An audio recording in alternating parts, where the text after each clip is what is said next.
బ్రహ్మశ్రీ సాధు సుబ్రహ్మణ్య శాస్త్రి గారు తిరుపతి శ్రీ వెంకటేశ్వర 8వ భాగం 7-10-20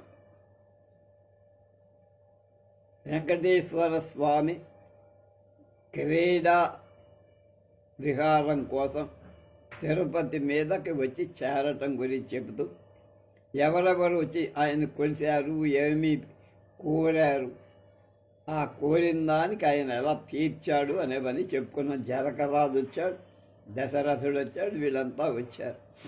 ఇప్పుడు ఎవరో రంగదాసుడు అనేటువంటి కథ చెప్తున్నారు. అప్పుడు భగవంతుడు రంగదాసు యొక్క ఇంద్రియ శక్తిని అంటే ఇంద్రియ జయ శక్తిని పరీక్షించారు. రంగదాస, నీ ఇంద్రియ నిగ్రహ శక్తిని పరీక్షించానయ్యా, నువ్వు ఇంద్రియ వ్యామోహానికి వశుడవయ్యావు, నీవు ఎంతకాలం చేసిన సేవకు కూడా నేను ప్రసన్నయ్యాను.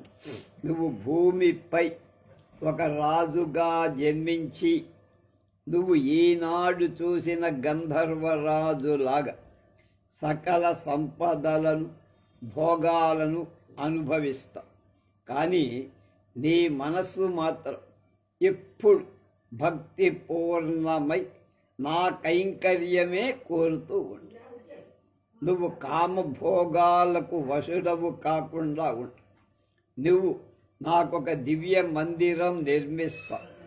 నువ్వు రాళ్లతో నిర్మించిన ప్రాకారానికి బదులుగా ఉన్నతమైన ప్రాకారాన్ని, బలమైన విమానాన్ని కూడా నిర్మిస్తావు.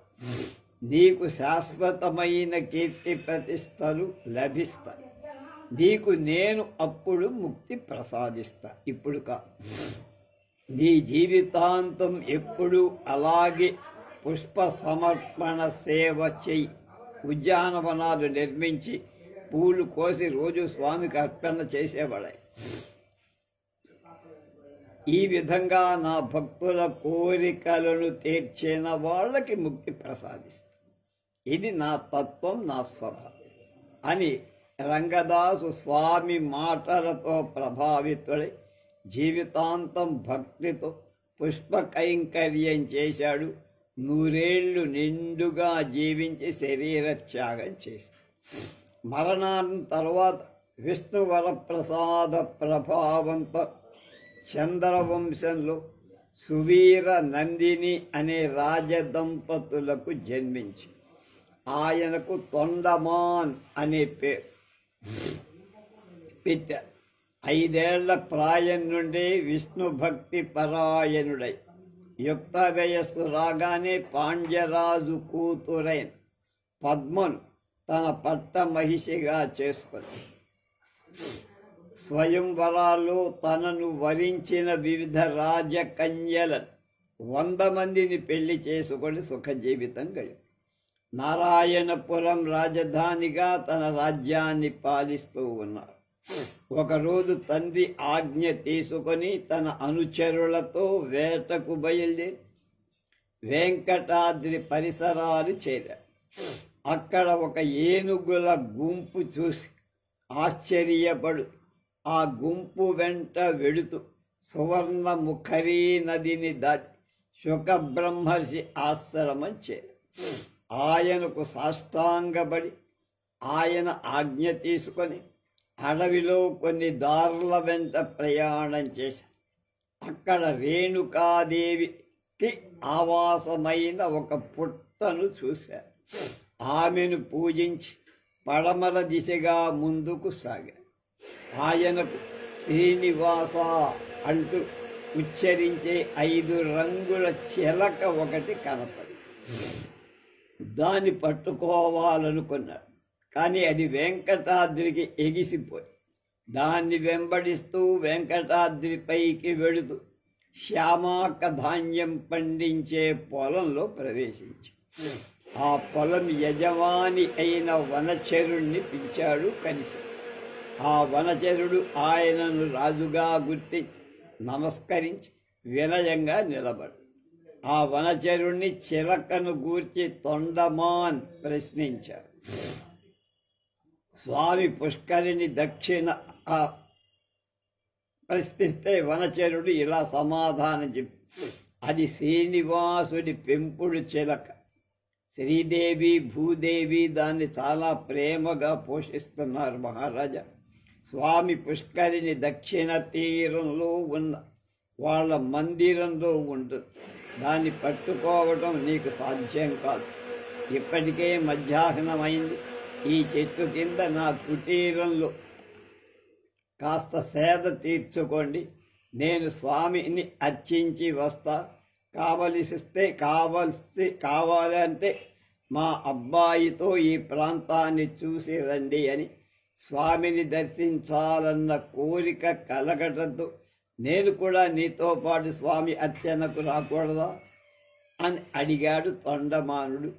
ఆ వనచరుణ్ణి ప్రశ్నించాడు. వరాహ పురాణం 2వ భాగం అధ్యాయం 9 51 నుంచి 108 శ్లోకాల భావం. అలాగే అధ్యాయం 10 కూడా. దీనిలో 51వ శ్లోకంలో తొండమాన్ నందిని సువీరరాజ దంపతుల కుమారుడుగా చెప్పబడి, భవిష్యత్ పురాణంలో తొండమాన్ తల్లిదండ్రుల గురించి చెప్పబడలేదు. ఆకాశరాజు మిత్రవర్మ పాండ్యరాజు కూతురు సంతానంగా చెప్పబడ్డాడు. పద్మావతిని పెంచి వెంకటేశ్వరునికిచ్చి వివాహం చేసి, పద్మావతి వివాహం తరువాత 6 నెలలకు ఆయన గతించగా తొండమండల రాజ్యాధికార విషయంలో వివాదం ఏర్పడి, తొండమాన్ తాను రాజుగారి తమ్ముడైనందున అన్న తరువాత తానే పాలించాలని వాదించగా, వసుదాసుడు తరువాత శ్రీనివాసుడనే పేరు పొందాడు. తాను తన తండ్రి తరువాత రాజ్యాధికారం పొందాలని, తన తండ్రి పరాక్రమంతో సాధించుకున్న రాజ్యమది, అది తానే రాజ్యానికి ఉత్తరాధికారినని వాదించాడు. దీనివల్ల తొండమానుడు మిత్రవర్మ 2వ కుమారుడని అర్థమవుతోంది. భవిష్యత్ పురాణం అధ్యాయం 12 శ్లోకం 45 నుంచి 48.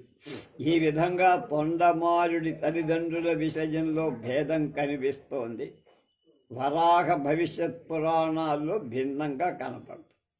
వనచరుడు తనతో పాటు రాజును తీసుకువెళ్ళటానికి ఒప్పుకున్నాడు. శ్యామాక ధాన్యాన్ని వండిన అన్నంలో తేనె కలిపి మామిడాకులో భద్రపరిచి దాన్ని తీసుకొని తొండమానుడితో శ్రీహరి సన్నిధికి బయలుదేరాడు. కొండపై సుదీర్ఘంగా ప్రయాణం చేసి 1.5 గంట తరువాత స్వామి పుష్కరిణి తీరం చేరారు. ఇద్దరూ పుష్కరిణి స్నానం చేశారు. ఆ వనచరుడు తొండమానుడిని దక్షిణ తీరంలో ఉన్న చింత చెట్టు దగ్గరకు తీసుకువెళ్ళి చెట్టు కింద పుట్టలో నిల్చొని ఉన్న పురుషోత్తముణ్ణి చూపించాడు. కమలాల వంటి నేత్రాలతో, శ్యామవర్ణంతో, చతుర్భుజుడై పీతాంబరాన్ని ధరి శిరస్సుపై కిరీటంతో, వివిధ ఆభరణాలతో, పుష్పహారాలు ధరించి శ్రీదేవి భూదేవి 2 వైపులా విరాజిల్లగా శంఖచక్ర ఆది వివిధ దశ ఆయుధాలతో ఆయన మెరుస్తూ కనపడ్డాడు. శివుని 2వ కుమారుడైన సుబ్రహ్మణ్య స్వామి ఆయన త్రిసంధ్యలతో అర్చిస్తున్నాడు. ఆయన పాదాలు పుట్టలో ఉన్నందున మోకాలు పైభాగమే కనిపిస్తుంది. ఆ నిషాదుడు తొండమానుడు ఆయనకు సాష్టాంగ నమస్కారం చేశాడు. తొండమానుడు ఈ అద్భుత దర్శనానికి ముగ్ధుడై ఆనంద బాష్పాలతో తదేకంగా చూస్తూ ఉండిపోయాడు. నిషాదుడు స్వామికి తేనెతో మిశ్రితమైన శ్యామాక అన్నాన్ని సమర్పించి దానిలో సగం తనతో వచ్చిన అతిథి తొండమాన్ రాజుకు ఇచ్చి మిగిలిన సగాన్ని తాను తీసుకొని తన కుటీరానికి వచ్చి నిషాదుని కుటీరంలో ఆ రాత్రి విశ్రమించి తెల్లవారి తొండమానుడు తన రాజ్యానికి బయలుదేరాడు. తన సైన్యంతో రేణుకాదేవి నివాసానికి చేరి అక్కడ విశ్రమించి ఆమెకు ధూప దీప నైవేద్య ప్రసాదాలతో మధుర పానీయాలతో ఆజ్య ధూపాలతో పరిమళ ద్రవ్యాలతో సమర్చించారు. ఆ దేవి సన్నిధిలో పూజిస్తూ నిలబడి ఉండగా ఆయన పరిజనంలో ఒక్కడికి బాగా పూనకం వచ్చి ఇలా అన్నాడు,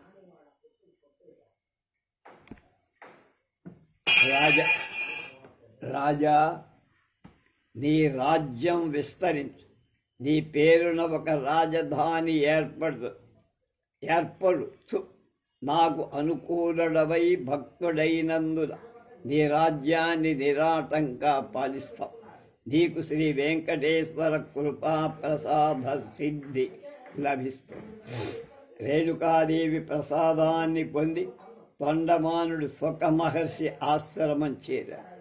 ఆయనకు నమస్కరించి పూజాధికాలు నిర్వర్తించి తిరుచానూరులో ఉన్న పద్మ సరోవర మహాత్మ్యాన్ని తనకు తెలపవలసిందని ఆయన్ని కోరాడు. శ్రీ శుకపురి, తిరుచుకరూర్, అలర్మేర్, మంగాపురం, తిరుచానూర్ అనేవి ఒకదానికొకటి పర్యాయ పదం. శుకపురి అన్నా, తిరుచానూర్ అన్నా, తిరుచుకరూర్ అన్నా, అలర్మేల్, మంగాపురం అన్న ఒకటి. సుఖ బ్రహ్మర్షి ఆయనకి ఇలా వివరించి చెప్పారు. పురాతన కాలంలో దూర్వాస ముని శాపం కారణంగా లక్ష్మీదేవి మహావిష్ణువు భూమి మీద అవతరించారు. శ్రీ మహాలక్ష్మీదేవి పద్మ సరోవరం వద్ద 10,000 దివ్య సంవత్సరాలు తపస్సు చేసింది. మన సంవత్సరాలు కాదు. ఇంద్రాది దేవతలు శ్రీ మహాలక్ష్మిని వెతుకుతూ ఆమెను శ్రీ విష్ణువుతో కూడా పద్మ సరోవరం దగ్గర కనుక్కున్నారు. దేవతలందరూ ఆమెను ఇలా ప్రార్థించారు, శ్రీ లక్ష్మీదేవి, నువ్వు బ్రహ్మకు సమస్త జగత్తుకు మాతృమూర్తి. సమస్త ఆభరణాలు ధరించి పద్మముఖంతో కరుణా దృష్టితో విలసిల్లే నీకు ప్రణామం. నువ్వు సముద్రంలో జన్మించి మాయడల అనుగ్రహాన్ని కురిపిస్తావు. ఋగ్యజు సామ అధర్వణ వేదాలతో కూడిన బ్రహ్మ విద్య అంటే నువ్వే. నీ కృప కలిగిన కారణంతో బ్రహ్మ ఈ సృష్టి అంతా చెయ్యగలుగుతున్నాడు. రుద్రుడు సంహారం చేస్తున్నా అని ఈ స్తుతికి శ్రీ విష్ణు వక్షస్థలంలో నివసిస్తున్న శ్రీలక్ష్మి వారితో కృపాభరితంగా ఇలా అన్నది, దేవతలారా, మీ పరాక్రమం చేత మీరు అసురులను జయిస్తారు. మీ లోకానికి మీరు తిరిగి వెళ్ళండి. ఇల్లు లేనివాడు, గృహం కోల్పోయినవాడు ఈ స్తోత్రాన్ని పఠిస్తే గృహాన్ని తిరిగి పొందుతారు. ఈ స్తోత్రాన్ని పఠిస్తూ నన్ను బిల్వ పత్రాలతో అర్చిస్తే ధర్మ అర్థ కామ మోక్షాలకు నిలవై పురుషార్థాలను సంపూర్ణంగా అనుభవిస్తా. ఈ పద్మ సరోవరంలో స్నానం చేసి విష్ణుపత్నినైన నన్ను ధ్యానిస్తే సంపదలను, దీర్ఘాయువును, విద్యను, పుత్ర సంతతిని, సుందర శరీరాన్ని, వర్చస్సును, భూరి సంపదలను, సుఖాలను, ఆహార సమృద్ధిని, ముక్తిని పొందుతాడు ఎవడు చేస్తే. ఇలా దేవతలు అనుగ్రహించి మహావిష్ణు సహితంగా గరుడాళ్వారుని ఆరోహించి వైకుంఠానికి మహాలక్ష్మి బయలుదేరి వెళ్ళిపో. తొండమానుడితో సుఖ మహర్షి ఇంకా ఇలా చెప్పాడు, నాయన, ఈ పద్మ సరోవర మహాత్మ్యం సంపూర్ణంగా వినాలి. ఇది మానవుల పాపాలు హరిస్తుంది. దీనిలో స్నానం చేసిన వాడు, పద్మ సరోవర నామాన్ని ఉచ్చరించిన వాడు లక్ష్మీ కటాక్షం పొందుతారు. నువ్వు ఈ ప్రాంతానికి వచ్చావు కనుక ఇక్కడ స్నానం చేసి మీ ఇంటికి వెళ్ళి మీ నాయన గారిని కలువు అన్న. తొండమానుడు సుఖమహర్షి ఆనతి మేర పద్మ సరోవర స్నానం చేసి అనుజ్ఞ తీసుకొని తన నగరానికి వెళ్ళాడు. తొండమానుడు తండ్రి నుండి రాజ్యాధికారం పొందడం. సుఖమహర్షి ఆశ్రమం నుండి తొండమానుడు రాగానే తండ్రి యువరాజుగా ఆయనకు పట్టం కట్టారు. ఆయన సామర్థ్యాన్ని మూడు సంవత్సరాలు పరీక్షించి చివరి తన స్థానంలో రాజుగా పట్టాభిషిక్తుణ్ణి చేశాడు. రాజు కొడుకయ్యాడు అని అయిన మాత్రంగా చేయలా, వాడు ఈ రాజ్యం పాలనకు అర్హుడవుతాడా అని వివిధమైన పరీక్షలు తండ్రి పెట్టి అన్నిట్లోనూ అతని శక్తి సామర్థ్యాలు పరీక్షించి మాత్రమే రాజుగా ఆయన్ని అభిషేకించాడు. తర్వాత సవీరుడు ఆయన భార్య నందిని అరణ్యానికి వెళ్ళారు. తొండమానుడు రాజ్యాన్ని పాలించడం ప్రారంభించి ఆ సమయంలో వెంకటాద్రిపై ఒక నిషాదుడు శ్యామాక ధాన్యాన్ని పండిస్తూ ఉన్నాడు. కోతకు వచ్చినటువంటి ఆ పంట వరాహం భక్షిస్తున్నట్టు పాదముద్రల వల్ల తెలుసుకొని విల్లు బాణాలు ధరించి ఆ వరాహాన్ని నిరోధించాలనుకున్న. చూస్తుండగానే ఒక తేజోమయమైన వరాహం క్షేత్రంలో తిరుగుతూ కనిపించి కోపంతో ఆ వరాహాన్ని బాణాలతో కొట్టాలని అరుస్తూ వెళ్ళి, కానీ అది వేగంగా వచ్చిన దారినే వెళ్ళి ఒక పుట్టలో ప్రవేశించేసి కోపం చల్లారని నిషాదు పుట్టను గుణపంతో తవ్వటం ప్రారంభించి శ్రీ వరాహ రూపాన్ని ధరించిన భగవంతుడు ఆ పుట్టలో నుండి బయటకు రాగా నిషాదుడు మూర్ఛపడి నేలపై వారిపోయి ఆ నిషాదుడి కొడుకు తన తండ్రి తప్పిదాన్ని మన్నించవలసిందిగా వరాహాన్ని వేడుకున్నాడు. వరాహం నిషాదుడిని ఆవహించి ఈ విధంగా పలికించి, నేను వరాహ దేవుణ్ణి, నేను ఈ పుట్టలోనే ఎప్పుడూ ఉంటా. తొండమానుడి దగ్గరకు వెళ్ళి నా ఆదేశంగా ఇలా చెప్పండి, నన్ను ఈ స్థలంపైనే ప్రతిష్ఠించి పూజించాలి. సమృద్ధిగా నల్ల గోవు పాలతో రాజు స్నానాన్ని నిర్వహించాలి. అప్పుడు భూమిలో ఒక నల్ల రాతి ఫలకం కనిపిస్తుంది. దాన్ని వరాహ ఆకృతిలో చెక్కి విగ్రహాన్ని సిద్ధం చెయ్యాలి. ఆ విగ్రహానికి ఎడమ తొడపై భూదేవిని చెక్క. ఆ విగ్రహాన్ని విద్యుత్తంగా అంటే శాస్త్రంలో చెప్పినట్లుగా పవిత్రం చేసి వైదిక క్రియాకలాపాలన్నీ నిర్వహించి ప్రతిష్ఠ చెయ్యాలి.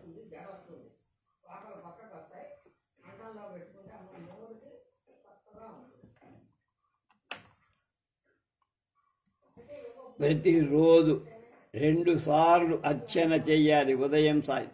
ఈ పని పూర్తయిన తరువాత శ్రీనివాసుని విషయంలో కూడా ఇలాగే చెయ్యాలి. నాకు దక్షిణ దిశలో ఒక చెట్టు కింద ఉన్న పుట్ట బొరియలు శ్రీనివాసుడు పాపం నిలబడి ఉన్నాడు. మోకాలు వరకు పుట్టలో దిగబడి ఉన్నాడు.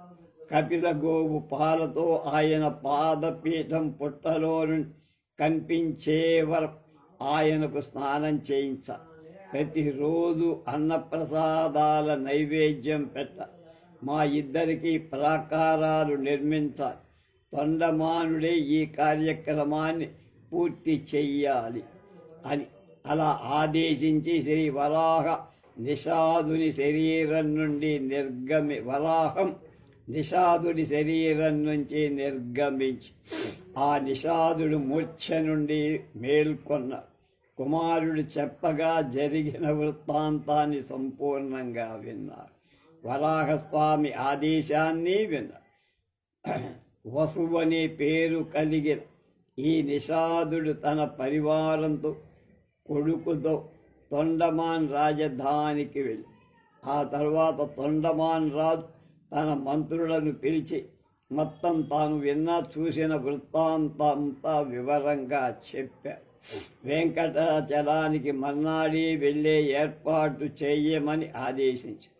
పశుపాలకులను రప్పించి నల్ల గోవులను, కపిల గోవులను తన మందలో ఉన్న వాటిని వెంకటాద్రికి తీసుకువెళ్ళి సిద్ధంగా ఉంచాలని ఆజ్ఞాపించి అంతఃపుర రాణీవాస స్త్రీలకు, రాణులకు వెంకటాద్రి ప్రయాణ శుభవార్త తెలిపి వాళ్ళని కూడా తనతో పాటు రమ్మన్నాడు. భగవంతుణ్ణి స్మరిస్తూ ఆ రాత్రి నిద్రపోయాడు. శ్రీనివాసుడు ఆయనకు స్వప్నంలో కనపడి కొండలో ఉన్న ఒక సొరంగం దారిని చూపించి ఆ సొరంగానికి రాజధానికి మధ్య ఉన్న మార్గాన్ని నిర్దేశించాడు.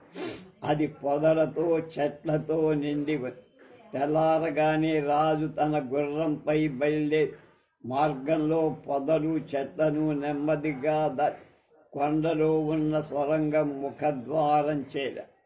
ఆ ముఖద్వారం ముందే ఒక నగరాన్ని నిర్మించాడు. ఆ నగరాన్ని తన రాజప్రాసాదానికి అనుసంధానం చేసి దాని చుట్టూ ప్రాకారం నిర్మించాడు. ఈ కొత్త నగరంలో ఉంటూ వరాహస్వామి ఆదేశించిన పని పరిపూర్ణం చెయ్యాలని సంకల్పించుకొని కొండపై పొదలను చెట్లను తొలగిస్తూ ఉన్న సమయంలో భగవాన్ ప్రత్యక్షమై తనకు ప్రియమైన చింత చెట్టును, లక్ష్మీదేవికి ప్రియమైన చెంపక వృక్షాన్ని తొలగించవద్దు అని ఆదేశించారు. ద్వార గోపురంతో ప్రాకారాన్ని మాత్రమే నిర్మించమని, ఆలయంపై విమానాన్ని తొండమాన్ వారసులలో ఒకడైన నారాయణ నిర్మిస్తాడని, బంగారంతో తాపడం చేయిస్తాడని చెప్పి అది నారాయణుడు చెయ్యాల్సిన కార్యమని కూడా పిలు. నీకింతవరకే డ్యూటీ, మిగతాదంతా నీ మనవడు చేస్తాడన్న. భగవంతుడి ఆదేశానుసారం తొండమానుడి ప్రాకార ద్వారబంధాలని దానిపై గోపురాన్ని నిర్మించాడు. నిత్య పూజాధికాలను ఏర్పాటు చేశాడు. స్వరంగం మార్గం ద్వారా ప్రతిరోజు స్వామిని దర్శించేవాడు. తన రాజ్యాన్ని న్యాయంగా పాలిస్తూ భోగాలనుభవిస్తూ తన జీవితాన్ని గడిపి ఉత్తర ప్రాంతానికి వీరశర్మ తీర్థయాత్ర. వరాహ పురాణం 2వ భాగం అధ్యాయం 10లో శ్లోకం 50 నుంచి 78 దాకా. తొండమాన్ రాజ్యాన్ని పాలిస్తుండగా దక్షిణ దేశానికి చెందిన బ్రాహ్మణుడు గంగా తీరానికి తీర్థయాత్ర మొదలుపెట్టాడు. కొంత దూరం ప్రయాణం చేశాక తన భార్య గర్భవతి అని అర్థం తెలుసుకొని ఆమె సుదీర్ఘమైన ప్రయాణం జాలదని నిశ్చయించుకొని ఆమెను ఒక సురక్షితమైన స్థానంలో నివాసం కల్పించి తాను తీర్థయాత్ర పూర్తి చెయ్యాలని అందుకు రాజైన తొండమానుణ్ణి ఆశ్రయించి తొండమానుడు ఆ బాధ్యత తీసుకున్నాడు. గర్భవతి అయిన విప్రవనితను తన అంతఃపురం కోఠీలో ఉంచి 6 మాసాలకు సరిపడే సామగ్రి సమకూర్చి ఆమె బాగోగులు విచారించడానికి పరిచారికను నియమి తర్వాత కొంతకాలానికి ఆమె విషయాన్ని పూర్తిగా మర్చిపోయాడు.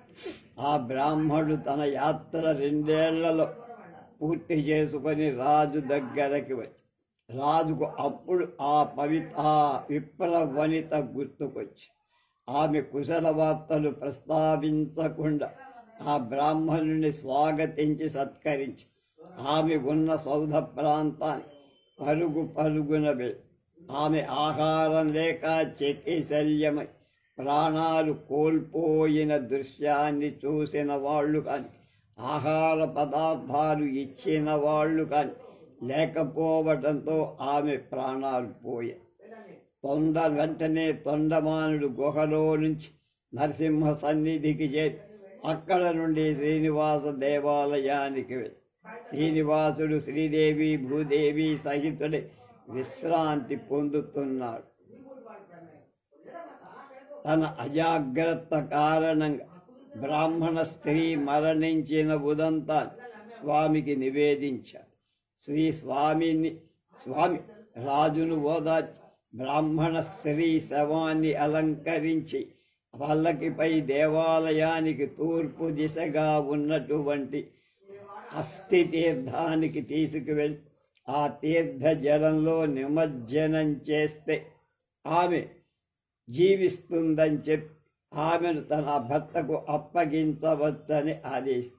రాజు తన మందిరానికి వెళ్ళి బ్రాహ్మణ వనిత శవాన్ని పల్లకీలో ఉంచి తన రాణులు పల్లకీలపై వెంట రాగా వెంకటాద్రిపై ఉన్న అస్థి తీర్థాన్ని చేరుకున్నారు. అందరూ ఆ తీర్థంలో స్నానించారు. శవాన్ని ఆ నీళ్లలో నిమజ్జనం చెయ్యగానే ఆమెకు ప్రాణం వచ్చేసింది. ఆరోగ్యంగా సజీవంగా నీళ్లలో నుండి బయటికి వచ్చి తన పతిదేవుణ్ణి అందరూ రాజమందిరానికి తిరిగి వెళ్ళి బ్రాహ్మణ దంపతులకు వాళ్ళ సంపత్తులను సత్కరించి వీడ్కోల్పేశారు. శ్రీనివాసుడు తొండమానుణ్ణి వేళ కాని వేళ తన సన్నిధికి రాకూడదని ఆదేశించారు. నా నివేదన అనంతరం స్వర్ణకమల పుష్పాలతో వచ్చి నన్ను అర్చించు, నీ కోరికలన్నీ తీరుస్తా అని ఆజ్ఞ. అప్పటి నుండి రాజు అలాగే చేసేవాడు. ఒకనాడు తొండమానుడి స్వామి పాదుకలపై తాను సమర్పించిన స్వర్ణ కమల పుష్పాలలో మట్టితో చేయబడిన ఒక తులసి దళం కనిపించింది. అది అక్కడికి ఎలా వచ్చిందో ఆయనకేం అర్థం కాల. ఆ రహస్యాన్ని తెలపమని స్వామినే ప్రార్థించి అప్పుడు స్వామి ఇలా, రాజా, నా భక్తుడు కుర్వ అనే గ్రామంలో ఉండే కుమ్మరి తన ఇంట్లో నన్ను అర్చిస్తాడయ్యా నిత్యం, నేను అర్చన స్వీకరిస్తానని. రాజు ఆ కుమ్మరి ఇంటికి ఆయన్ని చూడటానికి వెళ్ళాడు. రాజు రాకకు కుమ్మరి ఆశ్చర్యపడ్డాడు. రాజుకు నమస్కరించి ఆసనం సమర్పించి తొండమానుడు కుమ్మరి భక్తుడు పూజా విధానం తెల్పమని అడిగి, ఆ కుమ్మరి, నేను కుమ్మరినయ్యా, నాకు అర్చన అంటే ఏం తెలుసు, నేను అర్చన చేస్తానని అసలు మీతో ఎవరు చెప్పారు అన్న. రాజు శ్రీనివాసుడే తనకు స్వయంగా చెప్పాడని, అందుకే చూడటానికి వచ్చానని అన్న. అప్పుడు కుమ్మరి భక్తుడికి శ్రీనివాసుడు అనుగ్రహ వచనాలు గుర్తుకు వచ్చి, నీ పూజ విస్తృతమై తొండమాన్ రాజు నిన్ను దర్శించి నీతో మాట్లాడతాడు, ముందే చెప్పాడు, అప్పుడు నీకు ముక్తి లభిస్తుంది. ఈ విషయాన్ని తొండమాన్ రాజుకు చెప్పాడు. వెంటనే భీముడనే పేరున్న ఆ కుమ్మరి భక్తుడికి ఒక దివ్య విమానం కనిపించి ఆ విమానంలో భగవంతుడు ఆసీనుడై ఉన్నాడు. కుమ్మరి భక్తుడు ఆయన భార్య ఒకేసారి ప్రాణాలు వదిలే విమానంలో ప్రవేశించారు. రాజు చూస్తుండగా విష్ణు పదమైన పరమ వైకుంఠానికి చేరారు. ఈ అద్భుత దృశ్యం తొండమానుణ్ణి ఆశ్చర్యచకితుడిని. ఆయన తన రాజధానికి తిరిగి వచ్చేశాడు.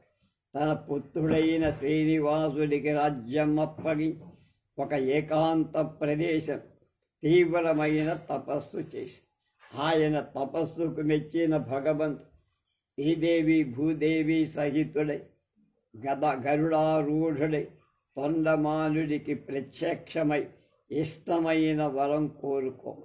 అప్పుడు రాజు స్వామితో, దేవా, నీ కృపాలబ్ధి నన్ను కృతార్థుణ్ణి చేసి పునర్జన్మ బాధల నుండి మృతి నుండి నన్ను విముక్తిని చేసి స్వర్గలోకంలో నాకు స్థానాన్ని ప్రసాదించు అని కోరాడు.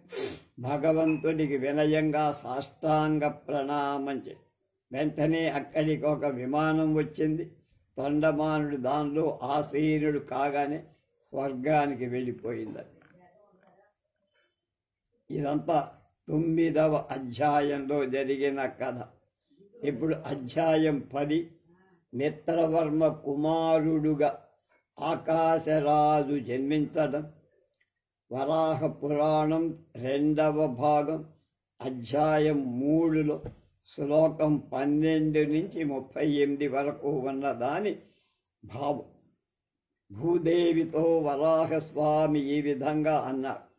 28వ చతుర్యుగం పూర్తవుతోంది.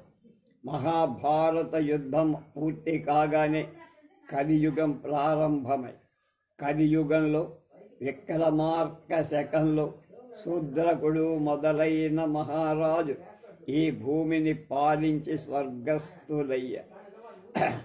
మృచ్ఛకటికం రాసిన శూద్రక కవి రాజే అని.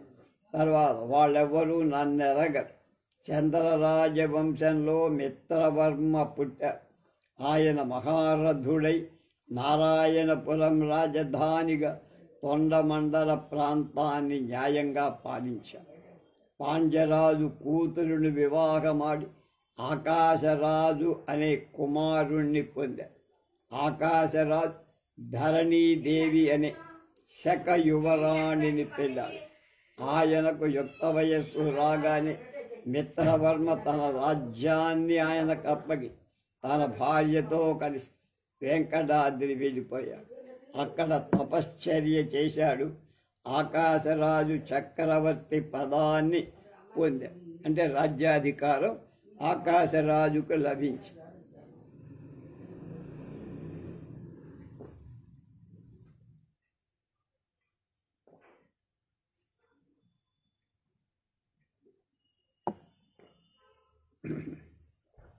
ఆకాశరాజుకు చాలా కాలం సంతానం కలగనందుకు ఉత్తర ప్రాప్తికై ఒక యజ్ఞాన్ని చెయ్యాలను.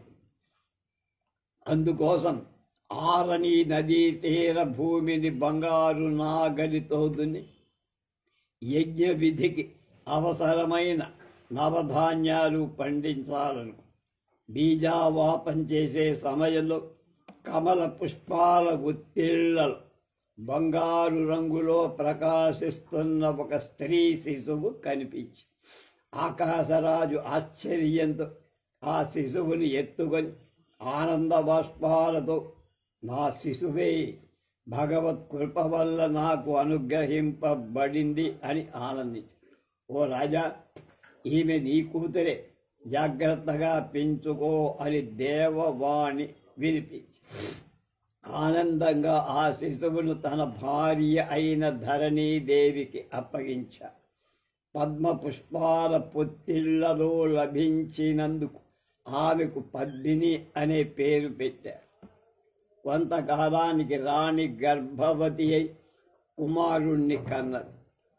ఆ పుత్రుడు జన్మించిన శుభ సమయంలో అర్హులైన వాళ్ళందరికీ బంగారాన్ని, గోవులను దానంగా ఇచ్చారు. 12వ రోజు జాతకర్మ చేసి ఆ బాలుడికి వసుదాసుడు అనే పేరు పెట్టారు. పద్మిని యువతి అయి తన చెలికెత్తెలతో రాజోద్యానంలో పచారు చేస్తుండగా నారదుడు ఆమెను చూసి ఆమె అతిలోక సౌందర్యానికి ఆశ్చర్యపడు. దగ్గరకు వెళ్ళి ఆమె తల్లిదండ్రుల గూర్చి ప్రశ్నించి ఆశ్చర్యపడుతూ ఆమె అరచేతి చూపించమని, ఆమె భవిష్యత్ తెలుపుతానని. ఆమె అరచేతిలో ఉన్న రేఖల్ని పరిశీలించి, నీ హస్తరేఖలు అద్భుతంగా ఆశ్చర్యంగా ఉన్నాయమ్మా, నువ్వు క్షీరసాగరంలో ఉద్భవించిన మహాలక్ష్మివి అని ఆమె భవిష్యత్తును తెలిపి నారదుడు అదృశ్యం. పద్మిని ఆమె చెలికత్తెలు ఉద్యానవనంలో పూలు కోస్తుంది. అప్పుడే వాళ్లకొక మదించిన ఏనుగును చూశారు. అది తరిణీ సమూహం మధ్యలో, ఆడవాళ్ల మధ్యలో తోటలోకి ప్రవేశించి పద్మిని ఆమె చెలికత్తెలు భయంతో ఒక చెట్టు వెనక దాక్కుని. అదే సమయంలో వారొక ఆశ్వీకుణ్ణి చూశారు, గుర్రం మీద వస్తున్నారు. ఆయనకు చేతిలో మణిఖచితమైన శాంగ్య ధనువు, అది స్వర్ణమయంగా. ఆయన యజ్ఞోపవీత ధారి అయి పీతాంబరం ధరించి ఉన్న మత్త గజాన్ని వెంటాడుతూ పుష్పవన ప్రవేశం చేశారు. ఆ మత్త గజం ఆయన్ను తోడగానే తన సమూహంతో పరిగెత్తి పారిపోయి ఆస్పికుడు ఆ యువతులను ఇక్కడి ఒక ఈహా మృగం వచ్చిందా అని ప్రశ్నించి వాళ్ళు అలాంటి మృగమేదీ రాలేదని చెప్పి వేటగాండు ప్రవేశించడానికి వీలు లేని రాజోద్యవాన వనాన్ని ఎందుకు ప్రవేశించావు అని అతన్ని ప్రశ్నించి ఆస్తికుడు గుర్రంపై నుండి దిగి వాళ్లను గురించి ముఖ్యంగా అద్భుత సౌందర్యవతి అయిన ఆ యువతిని వివరాలు అడిగి తెలుసు. ఆమెను ఆ ప్రాంతాన్ని పాలించే ఆకాశరాజు కూతురని తాము ఆమె చెలికత్తెలమని వాళ్ళు ఆస్తికుడి పేరు, నివాసం, తల్లిదండ్రులు మొదలైన వివరాలు అడిగారు. ఆయన ఇలా చెప్పాడు, నేను సూర్యవంశానికి చెందిన వాణ్ణి. నాకు అనేక పేర్లుంటాయి. అవి మనుష్యులను పవిత్రలు చేస్తాయి. అయినా నా శరీర కాంతిని అనుసరించి నా పేరు కృష్ణుడుగా విఖ్యాతి పొంది నల్లగా ఉంటుంది కనుక శత్రు భీకరమైన చక్రాన్ని, వారి దర్పాన్ని అణగించే శంఖాన్ని, దివ్య జగత్తులో సాటి లేని ధనుసును ధరించిన అప్రతిమాన యోధుణ్ణి నేను వెంకటాద్రిపై ఉంటా. మృగయా వినోదార్థం అంటే వేట నెపంతో నా సహచరులతో తిరుగుతూ ఈ వనానికి ఈహా మృగాన్ని వెతుకుతూ వచ్చి మిమ్మల్ని కాకతాళీయంగా కలుసుకొని రత్నం వంటి ఈ కన్యను చూసి మీ వద్దకు వచ్చి నా మనస్సు ఆమెపై లగ్నమయ్యింది. నేనామెను వివాహం ఆడవచ్చా అని అడుగుదామనుకున్నానని ఆయన అలా వివాహ ప్రసక్తి తేవటం ఆ యువతులకు నచ్చల. రాజుగారికి విషయం తెలిస్తే పర్యవసానం భయంకరంగా ఉంటుందని వెంటనే ఈ ప్రాంతాన్ని వదిలి పారిపోవాలని ఆస్తికుడికి హెచ్చరించారు. ఆస్తికుడు వెంటనే అశ్వాన్ని అధిరోహి తన అనుచరులతో వెంకటాద్రి చేరాడు. ఆ వాసంలోనికి ప్రవేశించే ముందు గుర్రం దిగి అనుచరులైన దేవతలందరినీ వీడుకొని మణిమంటపానికి వెళ్ళి 5 అంతస్తుల భవనాన్ని మెట్లపై ఎక్కి మణిఖచితమైన పర్యంకంపై పడుకొని పద్మిని ఆమె అపురూప సౌందర్యాన్ని మననం చేసుకుంటూ ఆమె క్షీర సముద్రం నుండి ఉద్భవించిన మహాలక్ష్మియే అని నిశ్చయానికి వచ్చారు. వకుళమాలిక వివిధ రుచికరమైన వంటలతో సిద్ధమైన మధ్యాహ్న భోజనాన్ని తీసుకొచ్చి కానీ దాని ఆయన రుచి కూడా చూడ. ఆయన అన్యమనస్కతకు కారణమేమని వకుళ ప్రశ్న. ఆ ప్రశ్నకు సమాధానం తన వ్యవహారాన్ని సూటిగా డొంక తిరుగుడుగా చెప్పారు. త్రేతాయుగంలో దేవతల ప్రార్థన మేర రాక్షస సంహారానికి దశరథాత్మజుడుగా రాముడుగా అవతరించి వేదవతి పేరు గల ఒక కాంత లక్ష్మీ అవతారమైన నా ధర్మపత్ని సీతకు చాలా సాయం చేసి సీత జనక మహారాజు పెంపుడు పతి. నేను సీతా లక్ష్మణులతో కలిసి అరణ్యవాసం చేస్తుండగా మారీచుడు బంగారు లేడి రూపంతో మా ఆశ్రమం దగ్గరికి వచ్చి ఆ లేడిని పట్టుకొని ఇవ్వమని సీత నన్ను కోరి దాన్ని పట్టుకోయే ప్రయత్నం చేశా కానీ అది దూరంగా పరిగెత్తడి. నేను దాన్ని వెంబడించి దానిపై బాణప్రయోగం చేశాను. అప్పుడు ఆ రాక్షసం మారీచుడు, లక్ష్మణ నేను చచ్చిపోయానయ్యా అని అరిచా. సీత నేనే ప్రమాద స్థితిలో ఉన్నానని భావించి నేను సహాయం కోరాననుకొని లక్ష్మణుణ్ణి బలవంతం చేసి నాకు సహాయంగా సీత ఒక్కతే ఆశ్రమంలో ఉండిపోయి రావణుడు సన్యాసి రూపంలో భిక్ష అడుగుతూ ఆశ్రమం చేరాడు. వాడు ఆమెను లంకకు తీసుకువెళ్లాలని నిర్ణయించాడు. ఆ విషయాన్ని ముందే పసిగట్టిన అగ్నిదేవుడు ఆమెను పాతాళ లోకానికి తీసుకువెళ్ళి తన పత్ని అయిన స్వాహాదేవికి అప్పగించాడు. అక్కడ ఛాయాసీతను ఆశ్రమంలో నిలిపాడు. ఆ ఛాయాసీతనే రావణుడు లంకా నగరానికి తీసుకువెళ్ళి ఆమెను అక్కడ బందీ చేసి ఎన్నో బాధలు కలిగించాడు. ఆమె వేదవతి. రావణుణ్ణి సంహరించి ఆమెను నేను రావణుడి చెర నుండి విడుదల చేయగా ఆమె అగ్ని ప్రవేశం చేసి అప్పుడు అగ్నిదేవుడు సీతను పాతాళ లోకం నుండి తీసుకొచ్చి వేదవతిని కూడా తీసుకొచ్చి అగ్నిదేవుడు నాతో ఈ వేదవతి సీత కోసమై లంకలో రావణుడు గురి చేసిన బాధలని అనుభవించిందయ్యా రామ. ఈమెకు నువ్వు సంతోషంగా ఒక వరాన్ని ఇవ్వాలి అన్న. సీత కూడా పతిదేవ, ఆమె నా కోసం ఛాయాసీతగా ఎన్నో బాధలు అనుభవించి ఆమెపై సానుభూతితో ఏదైనా ఉపకారం ఆమెకు కూడా చేయాలి. ఆమెను వివాహమాడటమే ఉపకారం అని కూడా చెప్పి నేను ఆమెతో ఇలా అన్నా. ఆమె బ్రహ్మలోకంలో 28వ కలియుగం వచ్చే వరకు నివాసం ఉంటుంది. అప్పుడు నేను వెంకటేశ్వర రూపంలో అవతరిస్తా. ఆమె ఆకాశరాజుకు లభించిన కూతురు పద్మావతిగా జన్మిస్తుంది. నేను ఆమెను వివాహం. పద్మంలాగా ఆకృతి కలిగిన పద్మావతి వేదవతి. నారాయణపుర ఉద్యానంలో ఆమె చెలికత్తెలతో ఉండగా చూసి ఆమె సౌందర్యానికి ముగ్ధున్నై. ఆమె లేకుండా నేను బతకలేదు.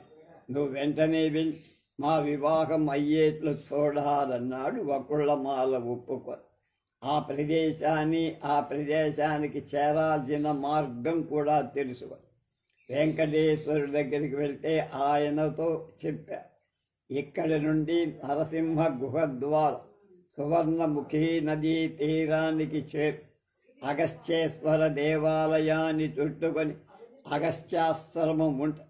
అగస్త్యని దర్శించి లింగం కూడా ఉంటుంది. అక్కడ ఆ లింగాన్ని పూజించి కొంత దూరం నదీ తీరం వెంట వెళితే సుఖబ్రహ్మాశ్రమం ఉంటుంది. కాళహస్తి దగ్గర ఏదో ఊళ్ళో సుఖబ్రహ్మాశ్రమం ఉంది. అక్కడే పద్మాలతో నిండిన పద్మ సరోవరం ఉంటుంది. దానిలో స్నానం చేసి అక్కడే తపం చేస్తున్న ఛాయాశుకుణ్ణి ఛాయాశుకుడు అర్చించిన కృష్ణ బలరాములు అక్కడుంటారు. వాళ్ళని పూజించే విగ్రహాలు నీకు జయం కలిగేట్లు వాళ్ళు దీవిస్తారు. అక్కడ నదిని దాటి ఉద్యానాలెన్నో ఉన్న అరణి నదిని చూడు. అక్కడి పర్ణ కుటీరంలో కాసేపు విశ్రాంతి తీసుకో. ఆ స్థలం నుండి నీకు నారాయణపురి కనిపిస్తుంది. అది ఉత్తర దిక్కులో నదీ పరివృతమై ఉంటుంది. ఆ నగరానికి వెళ్ళి నీ నైపుణ్యంతో కార్యాన్ని సాధి. ఆమెకి విషయం చెప్పి లక్ష్మితో విశ్రమించాడు.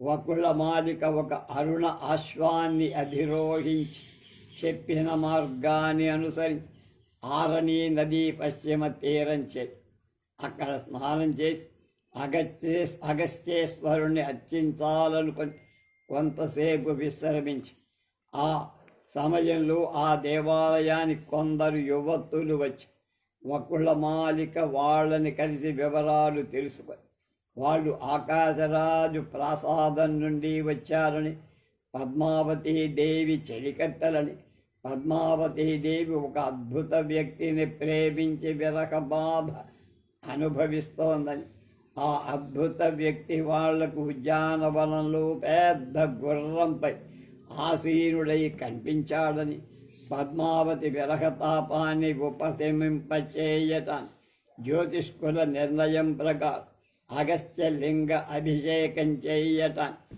అవసరమైన సామగ్రితో వచ్చారని తెలుసుకొని వాళ్ళు కూడా ఆమె అక్కడికి వచ్చిన కారణమేమిటో తెలపగోరితే ఆమె వారితో తాను ఒక ముఖ్య విషయమై రాణిని కలుసుకోవాల్సి ఉందని, ఆ విషయానికి రాణికి చెప్పాల్సిందని చెప్పారు.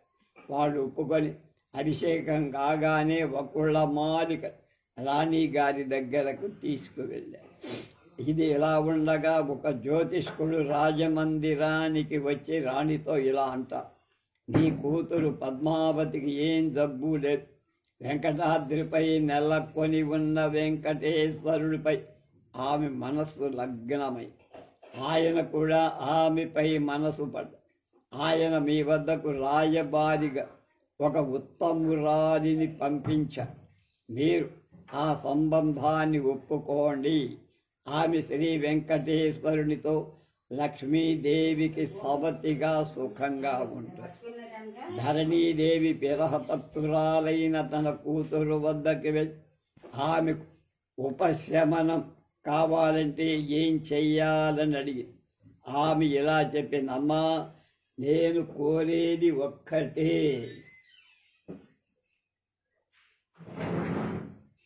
అది కళ్ళకు ప్రీతికరంగా ఉంటుంది, ధార్మికులైన వాళ్ళ మనస్సులు ఆకర్షిస్తుంది, దాన్ని చూడటానికి బ్రహ్మాదులు తీవ్రమైన తపస్సు చేస్తారు.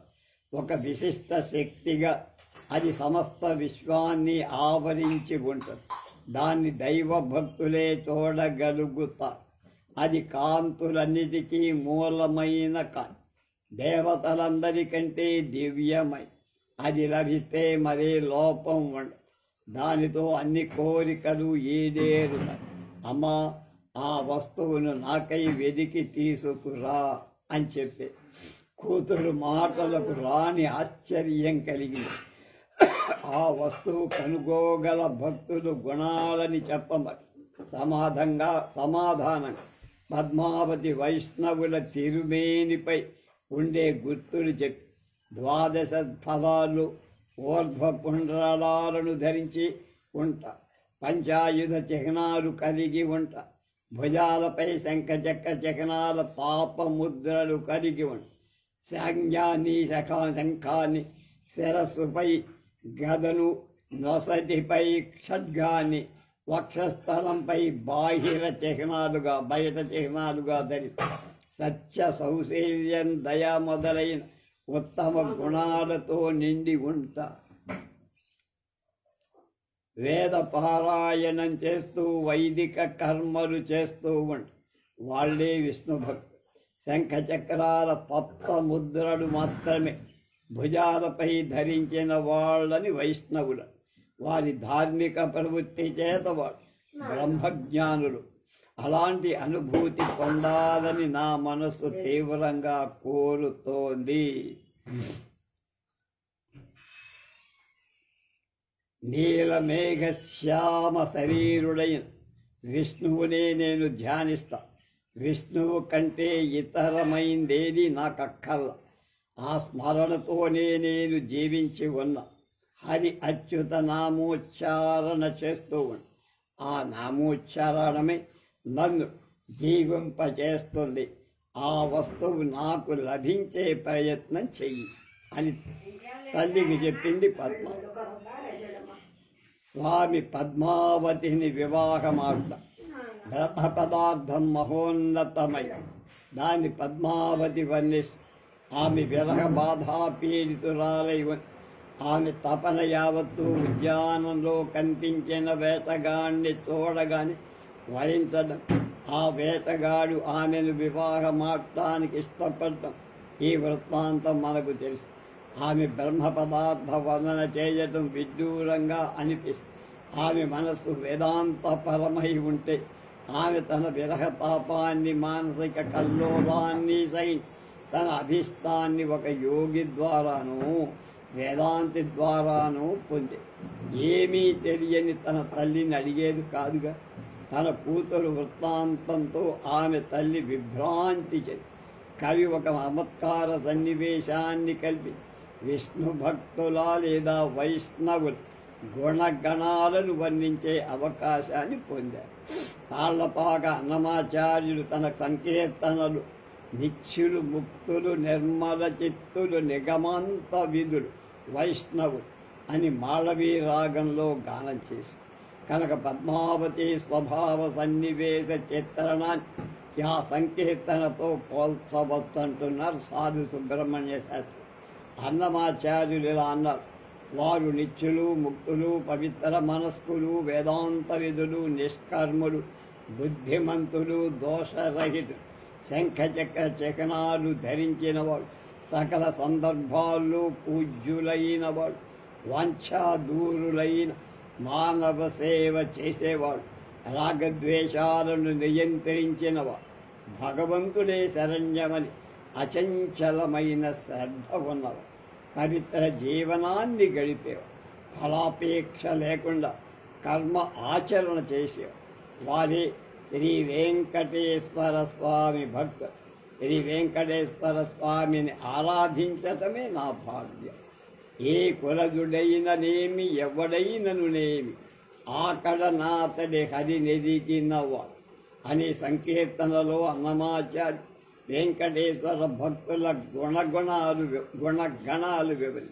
ఆ గుణాలు ఇలా అన్నాడు: సత్యవ్రతుడు, పరనిందాదూషుడు, భూతదయ కలవాడు, అందరినీ తమలా భావించేవాడు, పవిత్ర ఆత్మలు, ఉదాత్త స్వభావులు, ధర్మ జీవనులు, ప్రవృత్తిశీలులు, హరిభక్తిని విస్మరించని మహానుభావులు, ఎవరి అందు ద్వేషం లేనివాడు, సర్వత్వ బ్రహ్మ దర్శనం చేసేవాడు.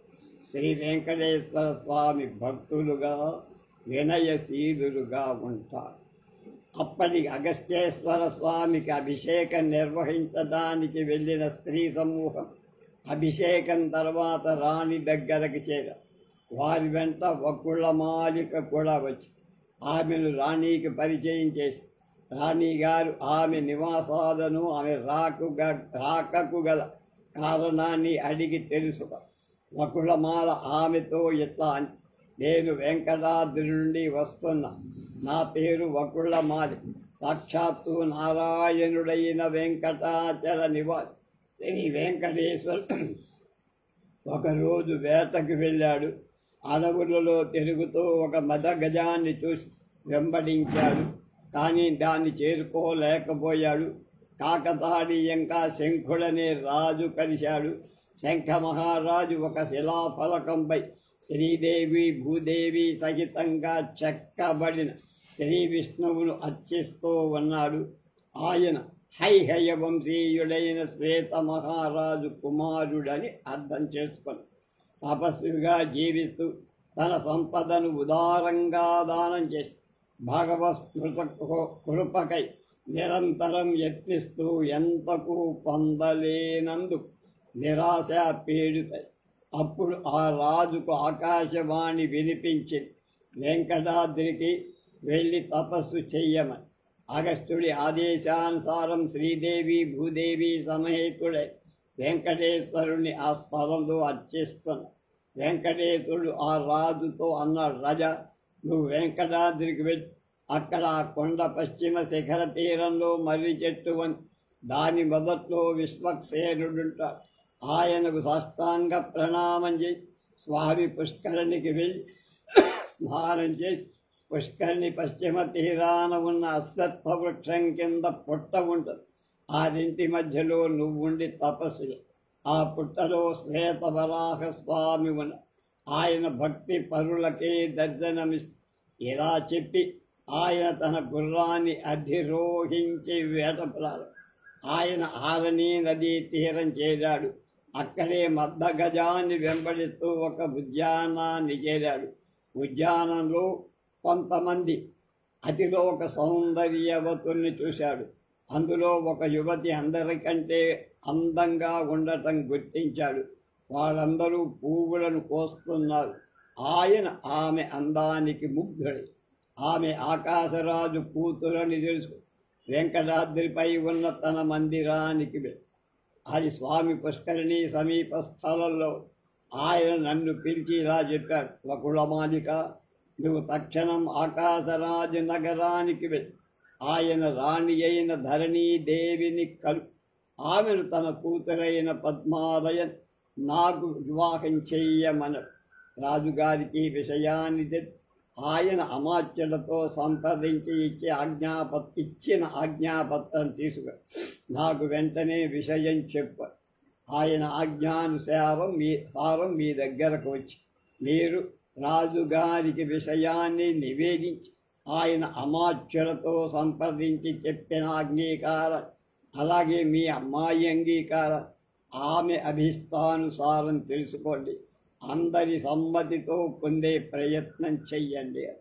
ధరణిదేవి సంతోషంగా రాజు దగ్గరికి వెళ్ళి పద్మావతి అమాత్యులను పిలిచింది. వాళ్ళకి వకుళమాలిక రాయబార విశేషాలు చెప్పి రాజు వెంటనే అంగీకరించి మంత్రుల అభిప్రాయాన్ని తెలుసుకొని వాళ్ళందరి ఆమోదంతో మీ పెంపుడు పుత్రిక వెంకటేశ్వరుని భాగ్యవశాత్తు వివాహమాడి శ్రీ మహాలక్ష్మీదేవికి సపత్నిగా ఆయనతో సుఖంగా ఉంటుంది.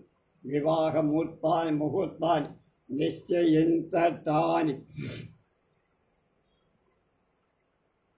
బృహస్పతికి కబురు పెట్ట ఆహ్వానం చేరగానే బృహస్పతి వచ్చి వైశాఖ మాసం ఉత్తర ఫల్గుణీ నక్షత్రుడు పద్మావతి మృగశిర నక్షత్రానికి సరిపడునట్టుగా ముహూర్తాన్ని నిర్ణయం చేసి అప్పుడు ఆకాశరాజు వకుళ్ళ మాలికతో ఇలా అంట, అమ్మ, నువ్వు వెంకటేశ్వరుడి వద్దకు వెళ్ళి వైశాఖ మాసంలో వివాహ ముహూర్తాన్ని నిర్ణయించబడిందని, సరైన సమయానికి వివాహానికి తరలి రావాల్సిందని చెప్పి సుఖ మహర్షిని తన పక్షాన రాయబారం నెరపవలసిందిగా వకుళ్ళ మాలికతో పంపించాడు ఆకాశరాజు. రేపు స్వామి పద్మావతిని వివాహం ఎలా ఆడాడో తెలుసుకో.